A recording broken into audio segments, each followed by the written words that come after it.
It's the big boy, Stonjourner VMax.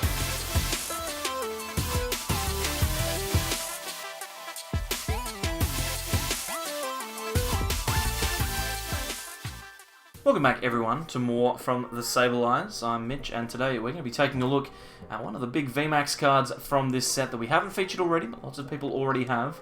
That's a Stonjourner VMax. This card with 330 HP is a big chunky boy and we're going to be able to heal a lot of damage from it. Matt Masters is back and he's got ourselves a bit of a list, so we'll take it over to him. And we are here with Matt, ready to take a look at that Stonjourner list. How's it going, Matt? Yeah, good, thanks, mate. It's good to have a new set coming out, a new block, and all new Pokemon.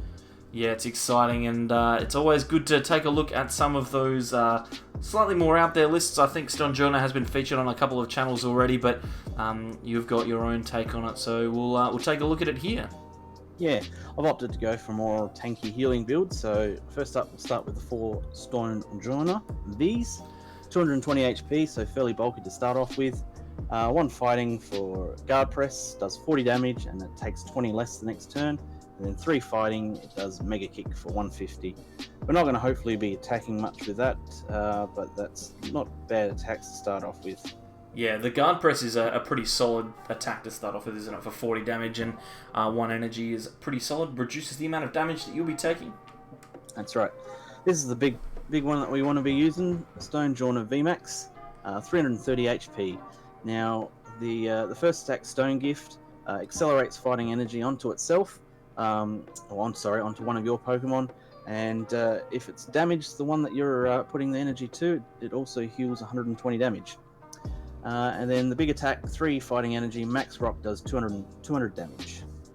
Yeah, it's a pretty nice round number, and that first attack to accelerate energy, not only to get yourself attacking quicker, but also to heal off. If people aren't doing 330 damage on with their attacks, they're going to be struggling to knocking this thing out. So healing is obviously going to be critical for this deck. Yep. And speaking of healing, we've got 4 in DDV with the ability Watch Over. Once during your turn, you may heal 20 damage from your active Pokemon. It's just going to be basically a bench sitter, not playing any way of using Psychic energy, so we can't use Psychic. But the extra, you got 4 on your bench, you've got an extra 80 healing each turn. Yeah, which is really strong. Like we said, if you can't do 330, then in DD in combination with Stonjourner's first attack, as well as things like Mallow and Lana, are going to make it very, very frustrating for your opponent to take knockouts. So it's going to be a good, nice tanky build. That's right. Now we've got some support. Deancey, extra 20 damage. Your Stonjourner VMax is now doing 220 damage, which just about knocks out most things. We've got Fione, just pretty much the only type of Gust that's in the deck. Your opponent's under the control of it, but at least it can get a bit frustrating for him in some situations. And then we've got lastly Absol. We've got so many decks using the new Float Stone, or what everyone's calling the Float Stone in the balloon. Most things have 2 retreats, so whacking that on there is practically a Float Stone. And then you've also got your Jirachi engines that some decks are using, so this is just a way of annoying them. Yeah, Absol's a really strong card in this format. I like the Fione to gust around stuff. With this particular deck, you're not super worried about what you're hitting into, as long as you're hitting every turn. And the Fione's going to really make it frustrating for your opponent. And Deancey takes you up to 220 damage. And you can even do 60 damage with that first Stonjourner attack, which can knock out things like Oranguru that are weak to fighting. So, a pretty decent opportunity to get some quick KOs with that one. That's right. Now moving on to the supporters. There's a few supporters in this. We've got, first up, best supporter in the game now, Professor's Research, discard, draw 7. It's pretty strong. Simple. Pretty good.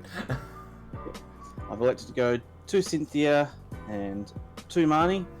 Cynthia, just because it's probably the second best draw supporter we have, and Marnie is the best disruption draw supporter we have. Yeah, so it's a nice little core engine. We've seen it a lot recently. Cynthia obviously good in decks like this where you need a couple of extra cards every now and then, but Marnie's still good to shuffle some cards away and force your opponent to miss when they have their cards in hand already. So pretty good, pretty good. That's right. Now, for a bit extra healing, we have Malolana, obviously. Switch the big boys around, and also do an extra 120 damage healing. So you're doing 120 if you've got 4 in DD. You're now healing for 200 damage each turn. Yeah, and that's before you've even used the first attack. If you want to, you can potentially get up to 320. So even if they miss the knockout by 10, you can potentially heal the whole lot off. So that's just dumb. Right. That's just dumb. And then 2 Cynthia Caitlyn to round it out. Get back a supporter that you want to use, extra healing through Malolana, and then just a couple extra cards if you need to draw. Yeah, perfect. Alright, now moving on to the item cards. First up, we have the new basic Pokemon search and Quick Ball. Every deck's going to be basically running it. We're going into pretty big, juicy basics, so everyone's going to be running the Quick Ball. Yeah, 4 Quick Ball has been in every single deck profile that we've done. It's the best card in the set by far. I'll be surprised if people aren't playing it. This is a pretty good card as well, this one, Evolution Incense. Right. Yep, 4 of these, just to basically get into the VMAXs more frequently, because that's what we want to be attacking with. Yeah, exactly, and since it's the only thing that we realistically need to get in play, we want to have a nice thick line of it, so that we can get into it as quickly as possible and start attacking. That's right. Another thick line of poker gear just to get into your supporters when you need them. Extra healing, extra draw, that good stuff. Yep. 2 switches for the big boys. Help you get around a lot easier. 2 reset stamp because VMAXs still go up 3 prizes, so it's always handy just to limit your opponent down to the 3 prizes or even less.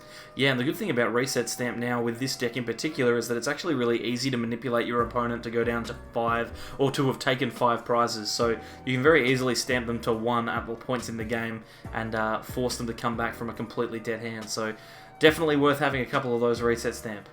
That's right. And this is when it starts getting juicy. We have Giant Bomb, because if your opponent is just trickling damage, you can just heal that off, and if they do some decent damage, then you can hit them back for 100 damage. That's really annoying. If anything's trying to one-shot you, then the threat of that Giant Bomb is going to be really, really painful. It means you potentially survive for a turn when you might not have been able to before, because that Giant Bomb going off could potentially either knock out your opponent's active or just give you the extra damage that you need to knock it out. 220 doesn't do enough to knock out most big VMAX Pokemon or tag teams, but 220 with 100 does, so 320 damage, bang, that's a big couple of prizes that you're going to take. That's right. And if you don't have a Giant Bomb on them, what's the next best bet? Extra 30 health. Yeah, that seems pretty good too. Take us 300 and how much? 360 HP? What a stupid number. Print that number. And just to give your Indeedis and even Diancie a nice time, you can put a balloon on them, and that's their way of moving around the board. Yeah, it gives you some free retreat pivot, means that you don't need to have multiple Stonjourner down if you can't get them early. That's right, and it says balloon, but I mean it's pretty much float stone. So yeah, well in this deck it is. Apart from if it's on a Stonjourner, then it's not. But that's right. Whatever. And stadiums are going for the Martial Arts Dojo. Extra 10 damage helps you knock out anything that has 210. If you do end up falling behind, then the extra 40 puts you up to 240, which knocks out Pikarom even more. Yep, it knocks out Pikarom twice. Bang, there it goes.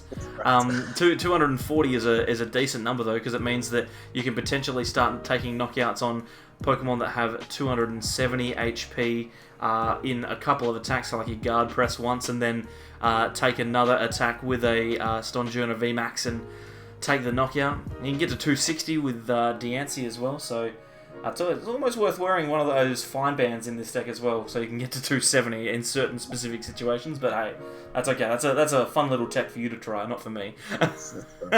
Then we just round out with a basic 10 energy, 10 fighting energy, nothing more, nothing less. Beautiful. Seems like a pretty strong and consistent line. You want to have as many fighting energy as you can as well, so that you can accelerate with that first attack from Stonjourner VMax. The worst thing that can happen is you're ready to attack with it and you don't have any fighting energy in hand. It means that you don't get the acceleration or the healing, right? That's right. So yeah, that's it. what a cool list. I think we're going to feature this in the next couple of days. We might take it up against Magcargo GX, which ironically is one of the only decks in the format that can theoretically get to 330 HP, but we'll see how it goes, and we might also take it out against Rayquaza Rillaboom. Obviously, Rillaboom's going to have a bit of fun. It's going to be hitting for weakness, but I don't think that Rillaboom can even knock this thing out. Yeah, we'll have to wait and see. Yeah, we certainly will. Thanks, Matt, for sharing this one. No worries, mate. So there we have it, that's the list. Thank you again to Matt for coming past and sharing this one with us. We'll be seeing it in action over the next couple of days. If you like the content, then consider subscribing. There's a button just here. Did you know that 56-point-something% of people who watch our content don't subscribe? I'm looking at you, Anthony. Anyway, click this button, you can subscribe. Over here there are some videos that YouTube thinks you might like, and there's a playlist down here for you to watch for more Sword and Shield content. Up the top we've got our Facebook and our Twitter at @thesableize_YT, and apart from that, thank you very much for watching. We'll see you all next time. Bye.